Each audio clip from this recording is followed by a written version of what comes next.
We've been lied to. We've been lied to. We've been lied to. We've been lied to. We've been lied to. There are people who are guiding your life and you don't even know it.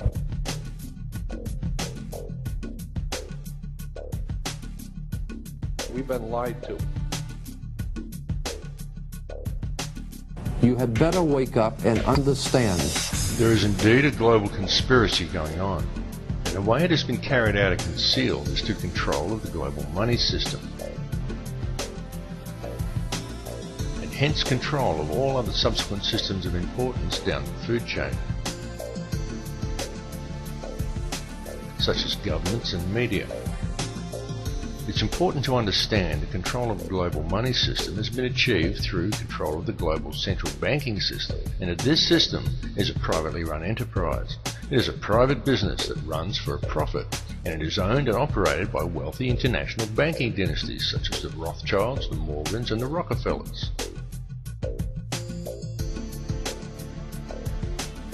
And please clearly understand that when you control the money supply, you control the government. When you control the government, you control the people. When you control the money supply and the flow of information, you control the government, you control the people, and you control everything they know and everything they believe to be true. When you do it globally, you control all. It's that simple. During World War II, every country on both sides of the conflict was financed by the very same private bankers who lent out every dollar these countries used to finance their war effort at interest. In the ensuing years, the ordinary people from both sides saw great hardships and suffering. And during the fighting, there were heavy casualties amongst all the peoples involved. World War II cost over 50 million lives. And when it was over, each country that participated was left with a huge debt to the banks. It was always the people who paid the price through increased taxes, longer hours and poorer working conditions. And quid bono? Who benefited?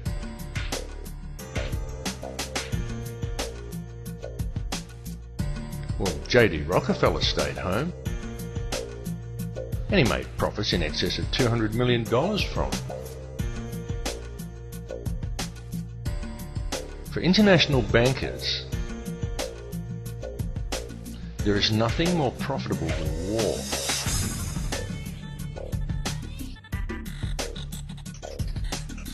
And so when it is taken into account that these same international bankers now control all the major media, have ties to all the major oil cartels and arms dealers, finance all the main political parties, and control the currency of all Western nations, is it any wonder that the world stays in a state of conflict and war?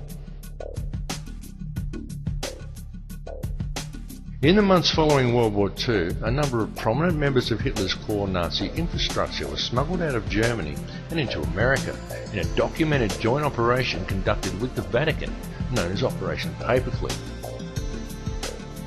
Operation Paperclip saw as many as 80 Nazi war criminals that held key positions in Hitler's empire and had detailed knowledge of the Nazi war machine taken to America. These people included figures such as Klaus Barbie, along with numerous Nazi scientists who were all removed to the United States, supposedly to assist the government with spying operations against Russia, and for assistance in the US rocket and space programs. Many of these men were given advisory positions on boards dealing with domestic and international security. And it is one such advisory panel that gave birth to the National Security Council. The NSC then combined with the Council on Foreign Relations and spawned its muscle, the CIA. And soon after the formation of these organizations came the creation of the United Nations. Touted as a supposed solver of world conflict, the UN was supposedly put there to maintain the safety and security of the people and to ensure that nothing as heinous as World War II could ever happen again. And the world has seen nothing but a continuous stream of war ever since. In fact, since the formation of the NSC, the CIA and subsequently the UN in 1947, the Earth has seen 258 conflicts, and in fact, more wars than in its entire recorded history prior to that point. Just why is that? Now, each time one of these wars has erupted, usually in an area that never saw any real conflict before, it's happened in such a way that it has invited Western intervention, and each time we've been told by the media that this intervention is to ensure peace. Each time they say it. To make peace, we use war. Peace comes from war. War brings peace. War is peace. It's doublespeak. If you want peace with another nation, you don't go to war with them. You go to peace with them. You work at gaining an understanding for each other, and you help each other. You don't go and kill each other's children and both borrow money from the same bank at interest in order to do it. And noticeably, none of the areas in which such military intervention has occurred ever truly become peaceful again. Each one just stays in a state of guarded tension, looked over by peacekeepers, and continues to function in a state of human suffering, and as another endless source of income for the international banksters. In 1947, as soon as the CIA was formed, the organisation began to spread its tentacles worldwide, finding footholds and taking root in almost all countries on Earth. And from there, and working closely with its Israeli counterpart, the Mossad, the CIA has managed to undermine nations from within by using false flag operations, propaganda and terrorism.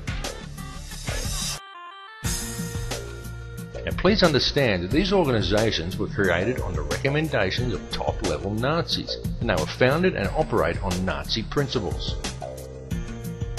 The CIA has since become the #1 trafficker of drugs and human cargo in the world. The CIA are not the good guys. They are anything but. They are a criminal cabal disguised as an intelligence agency that is based on Nazi principles, has unlimited resources both financially and militarily, and they are answerable to no one. The CIA and Mossad function as virtually the one organisation. Neither they or their agents have been responsible for virtually all terrorist bombings the world has seen in the last 60 years. Their prime mandate is to undermine world security and pave the way for the introduction of a global government controlled by a global monetary system. A global monetary system that is wholly owned and operated by private international banksters.